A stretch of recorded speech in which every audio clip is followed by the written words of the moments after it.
Maka yakinlah para malaikat ketika itu bahwa mereka akan mati. Mereka mengatakan hal demikian hanyalah tauqifan bainaha wa bain nususul hikmah, hanyalah membuktikan selarasnya antara penjelasan ini dengan nas-nas yang muhkamah, yang jelas. Alhamdulillah. Yang menunjukkan kekalnya surga dan juga kekalnya neraka, sebagaimana yang insya Allah nanti akan kita jelaskan pada bagian tertentu. Itulah penjelasan tentang bantahan terhadap orang yang menyatakan surga dan neraka itu fana. Di neraka ada penjaga-penjaga yang terdiri dari para malaikat. Ukuran mereka besar, kekuatan mereka dahsyat.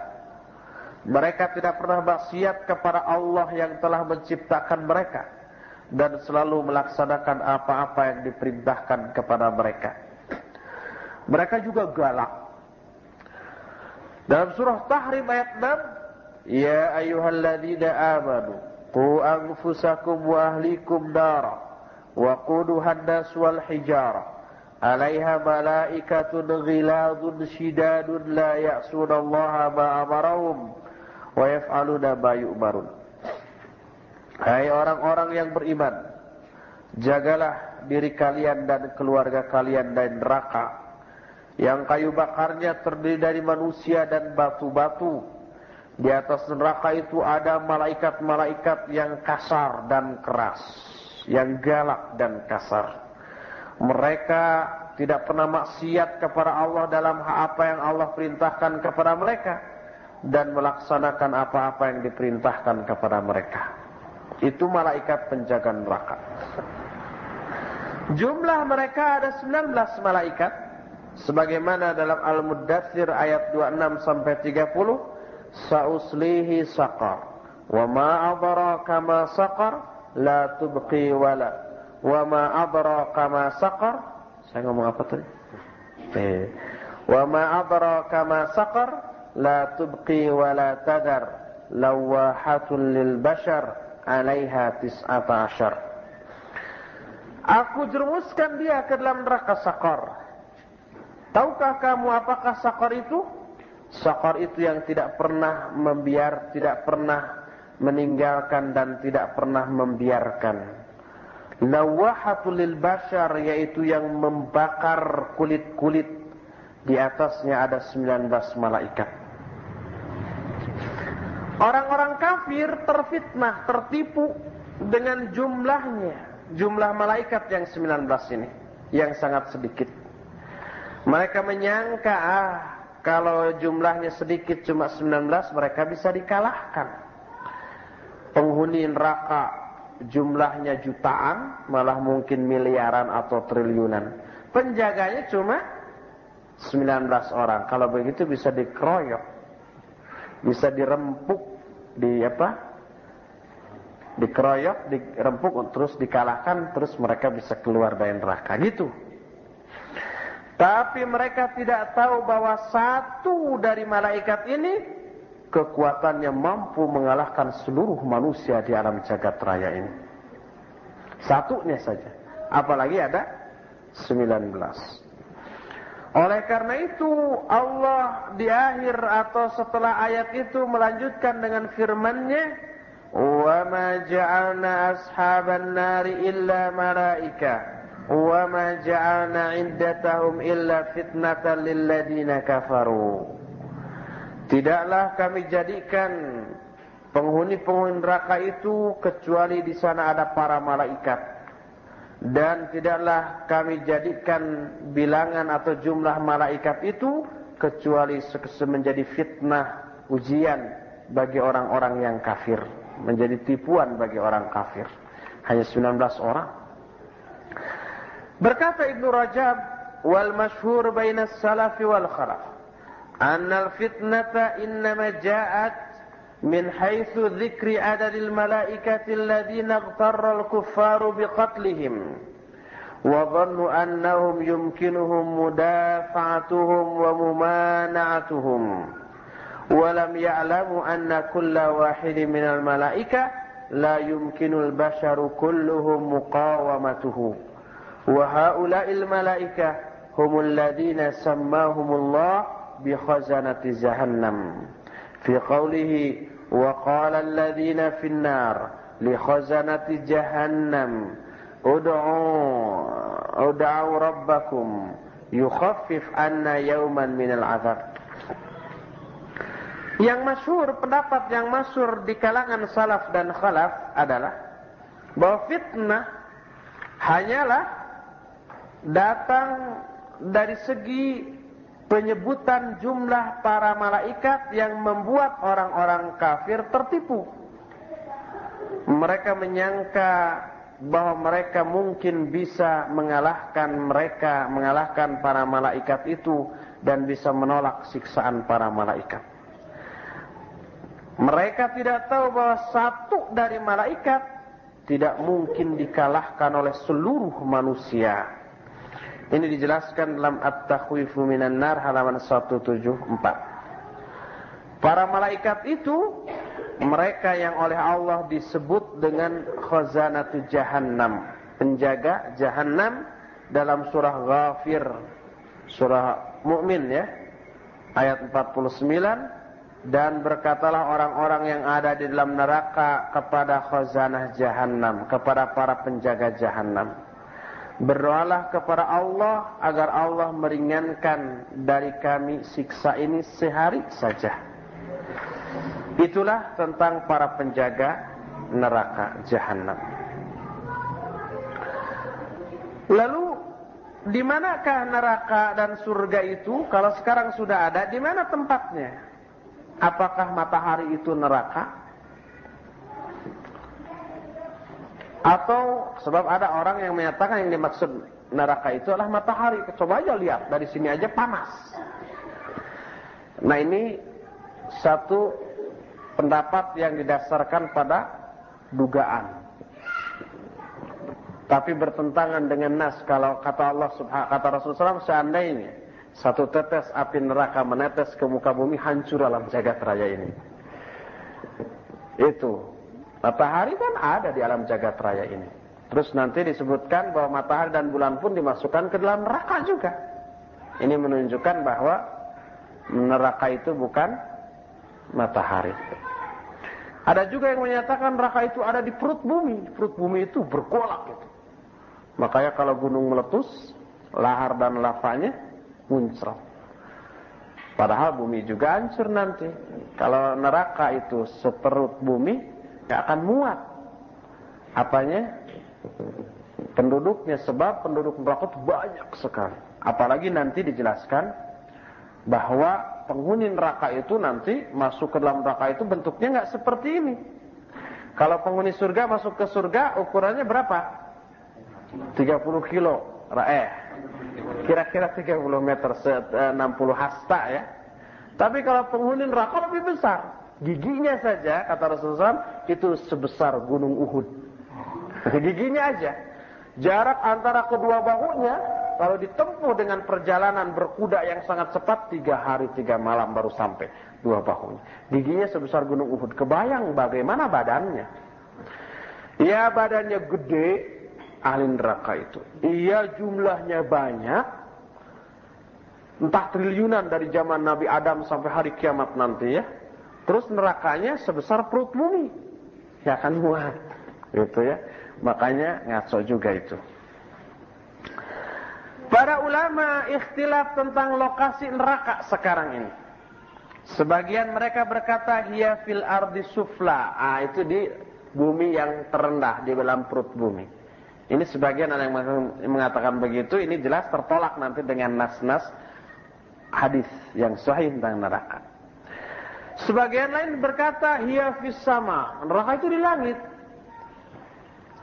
Berkata yang lain tawakuf, nggak tahu, Allahu a'lam. Dan pendapat ketiga ini yang benar, yaitu di mana? Tawakuf. Apa katanya? Langit tadi. Di mana?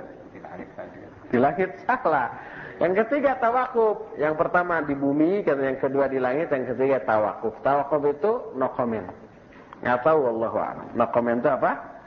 Tidak berani berkomentar, tidak berani menetapkan di mana-mananya. Kenapa tidak berani? Karena tidak adanya nas yang jelas dan sahih yang menjelaskan lokasi neraka itu. Karena neraka dan surga itu gaib, maka untuk mengetahui harus berdasarkan dalil Quran atau hadis. Nggak boleh diduga-duga.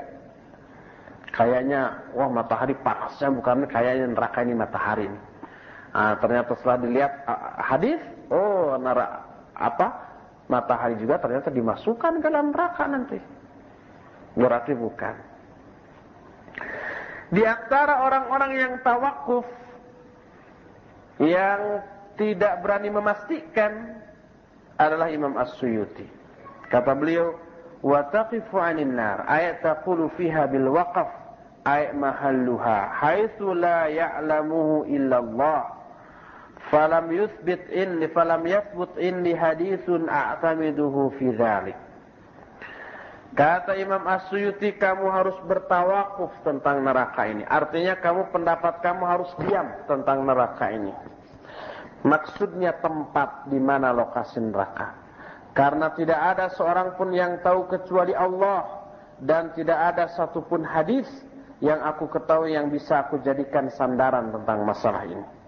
Ini dinukil dari Yaqdhah Ulil I'tibar Sunan Siddiq Hasan Khan halaman 47.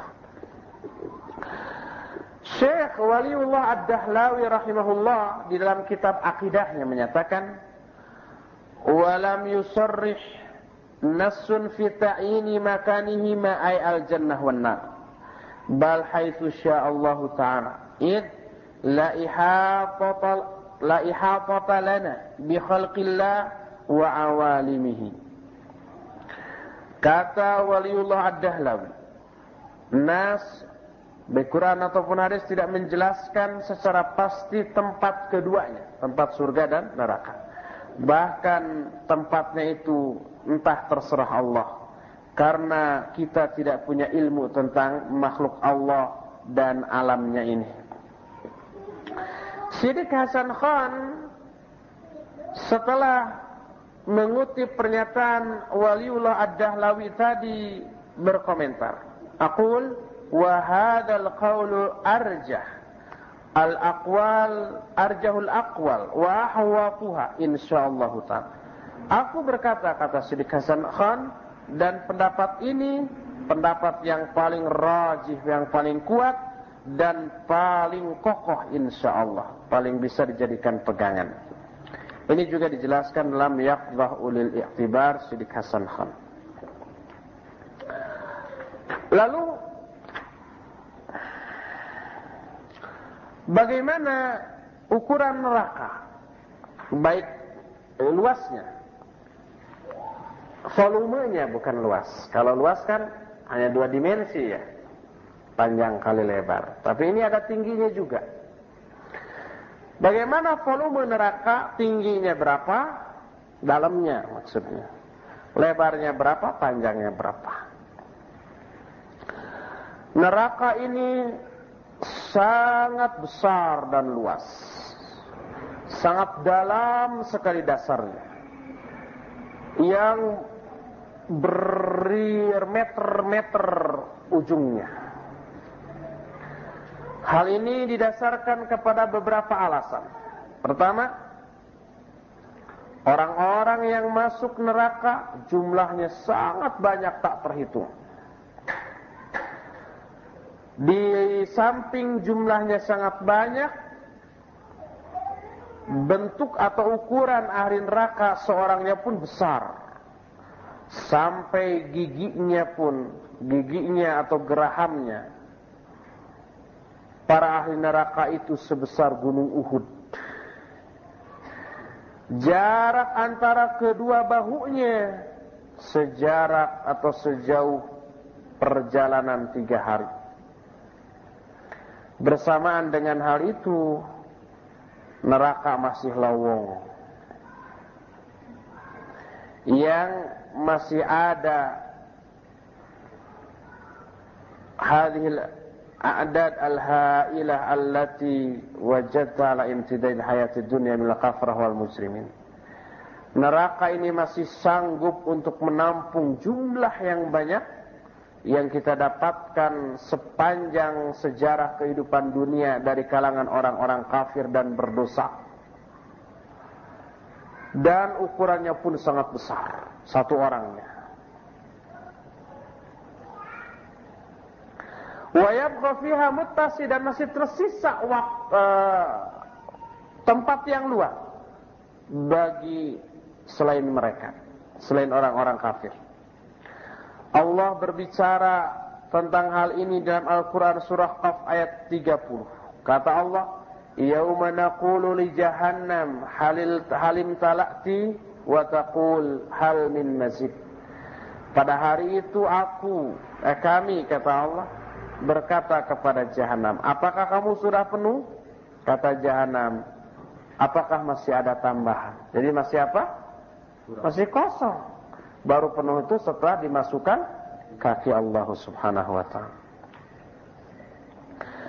Neraka ini serupa dengan tahuna alladhi yanhadiru ilaiha uluf wa uluf min atnanil hubub atau habub. Fataduru bidzalika kulluhu la takillu wa la tamil. Neraka ini serupa dengan mesin giling yang menggiling ribuan ton biji-bijian, lalu digiling terus seluruhnya tanpa berhenti, tanpa bosan. Dan berhentilah si mesin ini kalau dia menunggu tambahan biji-bijian yang digiling. Kalau sudah halus digilingnya, sudah selesai, baru berhenti, mana minta tambahan lagi biji-bijian yang harus digiling. Di dalam sebuah hadis yang menceritakan tentang berdebatnya surga dan neraka, Allah menjelaskan, Allah berfirman kepada neraka, innama anti azabi u'adzibu biki man asya wa likulli wahidatin minhuma mala'uha fa amman nar fala tamtali'u hatta yad'a rijlahu, wa fi riwayah hatta yad'a Allah tabaraka wa ta'ala rijlahu fataqulu qad fahunalika tamtali'u wa yuzwi ba'daha ila ba'd wa la yadlimu Allah min khalqihi ahada. Allah berkata kepada neraka, engkau ini hanyalah siksaku, aku menyiksa denganmu orang-orang yang aku kehendaki, dan masing-masing keduanya itu akan penuh. Adapun neraka, maka tidaklah penuh sampai Allah memasukkan kakinya. Dalam riwayat lain, sampai Allah meletakkan sebelah kakinya lalu berkata, cukup. Neraka itu berkata, cukup, maka saat itulah penuh. Dan bertumpuk satu sama lain dari penghuni neraka itu. Dan Allah tidak menzalimi seorang pun dari makhluknya. Hadis ini riwayat Bukhari dan Imam Muslim. Dari Anas, Nabi SAW bersabda, la tazalu jahannamu yulqa fiha wa taqulu hal min mazid hatta yad'a rabbul izzati fiha qadamah fayunzi ba'daha ila ba'd fataqulu qad biizzatika wa karamik. Jahannam tak henti-hentinya kepada jahanam ini dilemparkan ahli neraka. Dan jahanam berkata, masih adakah tambahan? Sampai Allah Rabbul Izzah memasukkan atau meletakkan sebelah kakinya ke neraka itu, lalu bertumpuklah satu sama lainnya, lalu berkata, cukup, demi kemuliaanmu, demi kegagahanmu. Muttafaqun alaih. Ini alasan yang pertama, kenapa neraka itu sangat besar dan luas. Pertama, jumlah ahli neraka sangat banyak, mungkin triliunan. Yang kedua, ukuran seorang dari ahli neraka sangat besar yang giginya pun satu giginya itu sama dengan sebesar gunung Uhud. Nanti ada pembahasan khusus yang menyatakan ukuran besarnya ahli neraka ketika masuk ke dalam neraka. Alasan kedua yang menunjukkan dalamnya permukaan atau dasar neraka itu adalah bahwa bila batu dilemparkan dari atas neraka, dia membutuhkan waktu yang sangat panjang untuk bisa sampai ke dasarnya. Dalam Sahih Muslim, sebuah hadis dari Abu Hurairah, kata Abu Hurairah, "Kunna ma'a Rasulillah sallallahu alaihi wasallam idza sumi'a wajbah." Id sumi'a wajbah ay saqatah. Faqala an-nabi sallallahu alaihi wasallam, "Tadruna ma hadha?" Qulna Allahu wa rasuluhu a'lam. Qala hadha hajar rumiya bihi fi an-nar منذ 70 kharifan fahuwa yahwi fi an-nar ila al-an.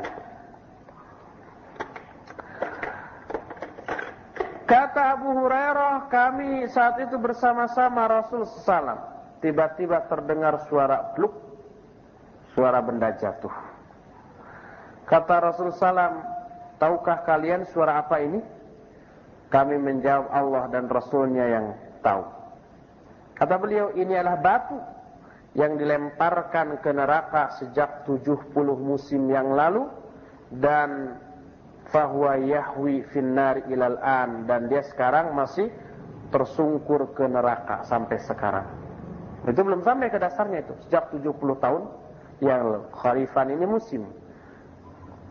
Biasanya musim setahun sekali. Dalam riwayat Hakim dari Abu Hurairah dan Tabrani dari Mu'adz dan Abi Umamah, Nabi SAW bersabda, "Lau anna hajaran misla sab'i khalafat ulqiya min syafiri jahannam hawa fiha 70 kharifan la yablughu qa'raha." Seandainya sebuah batu yang sebesar 7 buah rumah, satu rumah dilipat kali 7, nah batunya sebesar itu, gede sekali, lalu dilempar dari tepi jahanam, dia akan masuk ke jahanam itu sepanjang atau selama 70 tahun, 70 musim, itu masih belum mencapai dasarnya, belum sampai ke dasarnya itu. Ini menunjukkan betapa dalamnya jahanam itu dasarnya. Entah sampainya berapa puluh tahun bisa sampai, wallahu a'lam.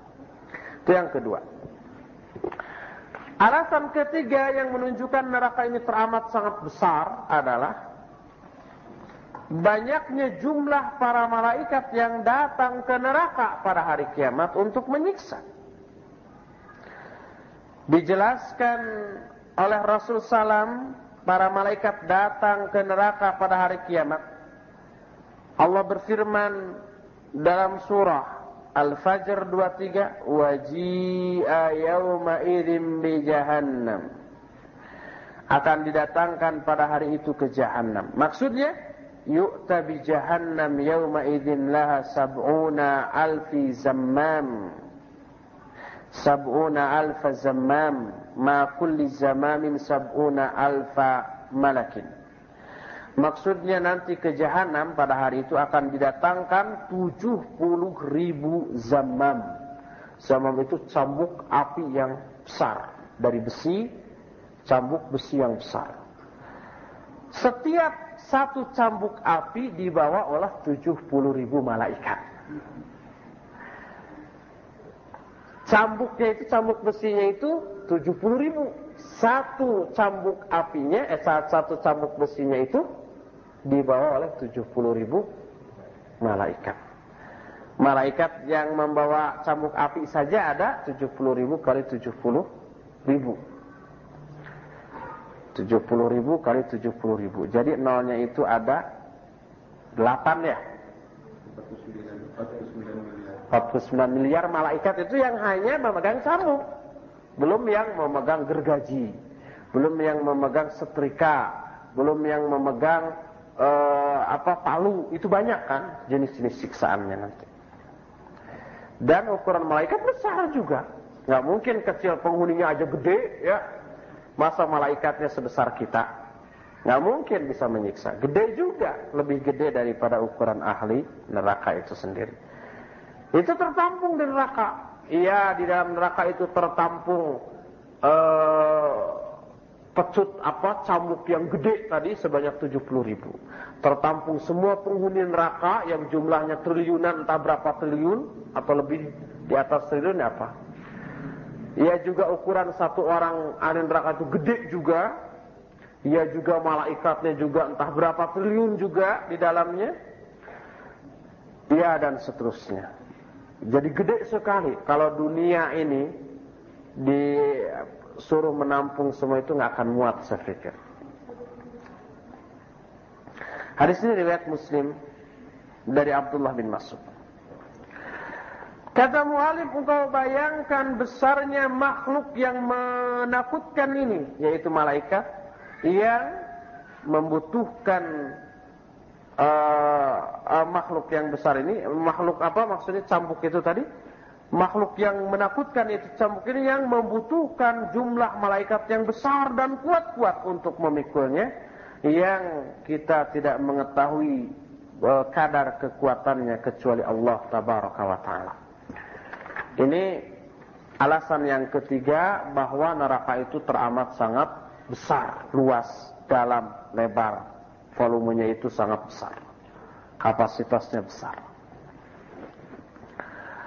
Keempat, yang menunjukkan kengerian dan kebesaran neraka adalah dua makhluk besar di alam jagat raya ini, yaitu matahari dan bulan, dimasukkan dan digulung di dalam neraka. Dijelaskan dalam kitab Mushkilul Athar, susunan At-Tahawi, sebuah hadis dari Salamah bin Abdurrahman, dia berkata, haddatsana Abu Hurairah radhiyallahu anin Nabi sallallahu alaihi wasallam qala asy-syamsu wal qamaru suwarrani mukawwarani finnar yaumal qiyamah. Bahwa kata Rasulullah SAW, matahari dan bulan ini akan dimasukkan dan digulung di dalam neraka pada hari kiamat. Hadis ini riwayat Al-Baihaqi dalam kitab Al-Ba'ts wan Nusyur, juga Al-Bazzar dan Al-Ismaili dan Al-Khattabi dengan sanad yang sahih berdasarkan syarat Bukhari, juga telah dikeluarkan dalam kitab Sahih Bukhari secara ikhtisar dengan lafaz asy-syamsu wal qamaru mukawwarani finnar, bahwa matahari dan bulan ini akan digulung dalam neraka. Kenapa matahari dan bulan enggak berdosa, enggak apa dimasukkan ke dalam neraka? Ini sebagai siksaan bagi orang-orang kafir, para penyembah matahari dan bulan. Nanti dijelaskan di dalam salah satu bab poin neraka, bahwa salah satu bentuk siksaan ahli neraka adalah para ahli neraka akan dimasukkan ke dalam neraka beserta sesembahan-sesembahannya. Yang menyembah patung, patung itu dimasukkan ke dalam neraka. Kecuali yang disembahnya karena tidak ridha dari kalangan makhluk. Seperti Rasul SAW disembah oleh manusia, Nabi Isa alaihissalam disembah, tapi dia tidak ridha, kan nggak mungkin itu dimasukkan. Tapi matahari dan bulan dia tidak merasa tersiksa dengan dimasukkan ke dalam neraka. Karena apa? Karena nggak punya rasa, benda mati. Sekarang aja matahari panasnya bukan main, tidak tersiksa dia dengan itu, benda mati. Jadi dimasukkannya matahari dan bulan ke dalam neraka sebagai siksaan tambahan bagi para penyembahnya. Sebab secara psikologis seseorang akan merasa lebih sakit, lebih tersiksa bila dia disiksa beserta yang disembahnya, beserta yang diagung-agungkan. Yang diagungkannya juga sama-sama dihinakan, tersiksa secara psikis. Selesailah sudah penjelasan tentang neraka. Oh, darokat juga belum. Poin terakhir yaitu tentang darokatun nar. Darokat itu tingkatan. Hanya dikhususkan untuk neraka. Kalau untuk surga disebut darajat. Neraka ini berbeda-beda dalam kedahsyatan panasnya. Apa yang Allah sediakan berupa azab kepada para penghuni neraka ini bukan satu tingkat, bukan satu macam. Allah berfirman dalam surah An-Nisa 145, Innal munafiqina fid darkil asfali minan nar. Sungguhnya orang-orang munafik berada di neraka tingkatan yang paling bawah. Wal arabu tutliqu ad-darku ala kulli ma tasaful atau ala kulli ma tasafala kama tutliqu ad-darj ala kulli ma ta'ali. Fayuqalu lil jannah darajat walin nar darakat. Wa kullama dhahabatin nar sufla kullama ala harruha wastadda lahibuha. Fal munafiquna lahumun nasibul awfar minal adab walidzalika kanu fid darkil asfali minan nar. Orang Arab menyebut ad-darku fid darkil asfal, dark itu untuk segala sesuatu yang rendah, tingkatan tapi mengarahnya itu ke bawah. Semakin ke bawah itu semakin dahsyat. Itu disebut darajat tetapi darokat. Kalau yang naik ke atas baru disebut darajat.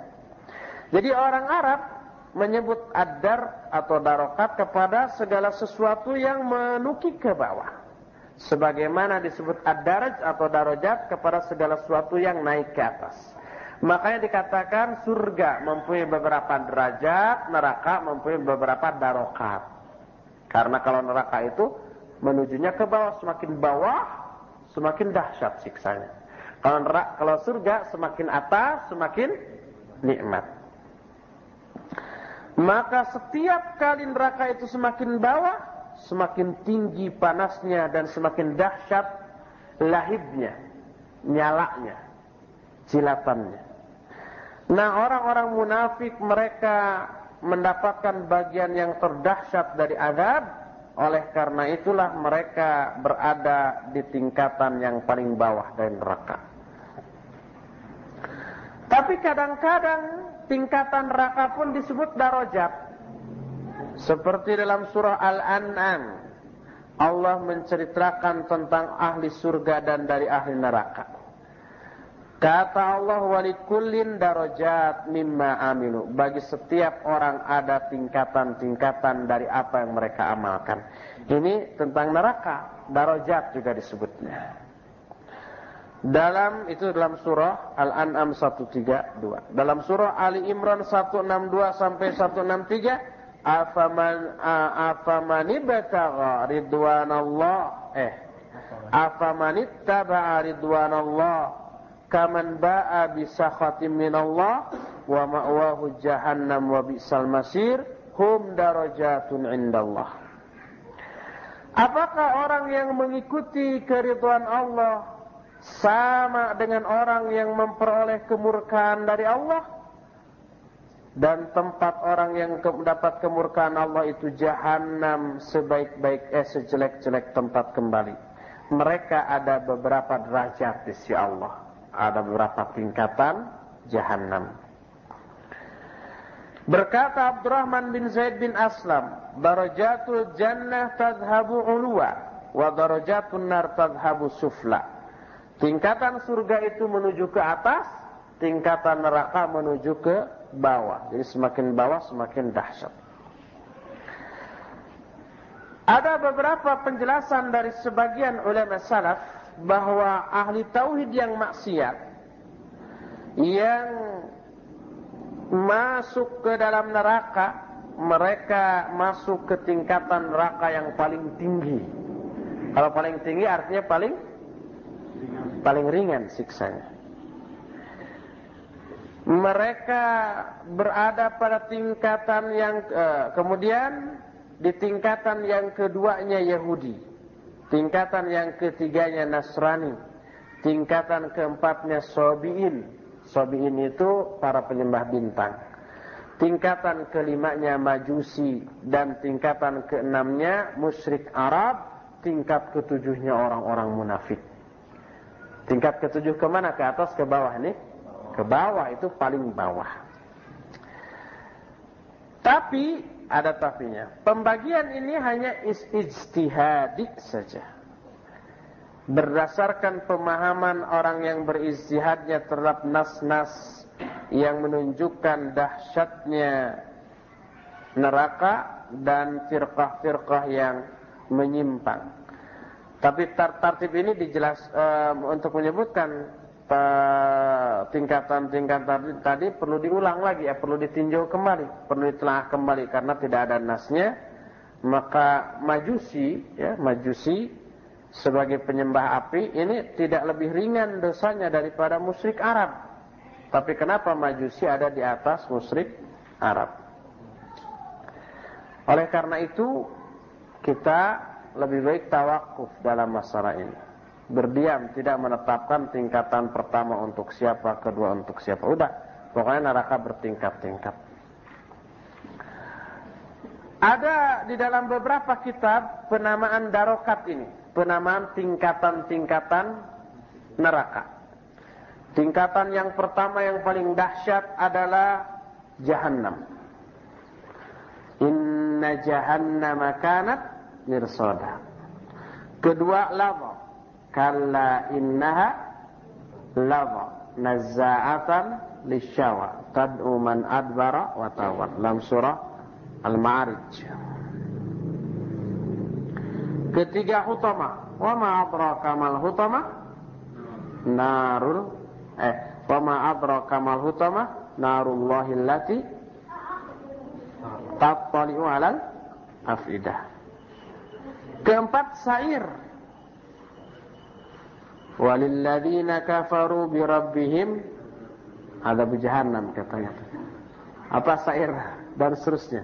Kelima, saqar. Wa ma adraka ma saqar? La tubqi wa la tadar. Lawahatul lil basar. Keenam, jahim. Ketujuh, hawiyah. Wa ma adraka ma hiya? Narun hamiyah. Itu 7 tingkatan neraka yang disebutkan dalam beberapa kitab. Akan tetapi pembagian ini pun tidak didasarkan kepada nas. Yang benar bahwa masing-masing nama-nama ini, Jahannam, lava, hutama dan yang lain-lainnya, semua ini merupakan salah satu bagian neraka. Dan betul manusia berbeda-beda dalam hal kekufuran, dalam hal kemunafikan, dalam hal dosa-dosanya, sehingga berbeda pula siksa mereka di dunia. Sudah ya? Ya, dengan demikian selesailah sudah penjelasan tentang neraka yang ini hanya memenuhi permintaan dari Lajnah Maktabah dan Tasjilat, atau hilang kaset tentang neraka juz yang pertama ini, dan kita sudah bahas barusan. Dengan demikian selesai pula pembahasan kita tentang surga dan neraka, dan sisa waktu yang ada kita akan gunakan untuk tanya jawab. Alhamdulillah. Ya, habis sudah pertanyaan, selesai sudah pembahasan dengan jawabannya. Kita nanti masuk insyaallah ba'da asar jam 4 ya, melanjutkan rukun iman. Subhanakallahumma